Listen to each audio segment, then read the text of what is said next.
You asked, how to divide 1260 by 9 using the long division method. 1 is too small. Use 12. 12 divided by 9 equals 1. 1 times 9 equals 9. 12 minus 9 equals 3.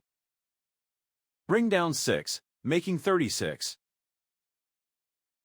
36 divided by 9 equals 4. 4 times 9 equals 36. 36 minus 36 equals 0. Bring down 0, making 0.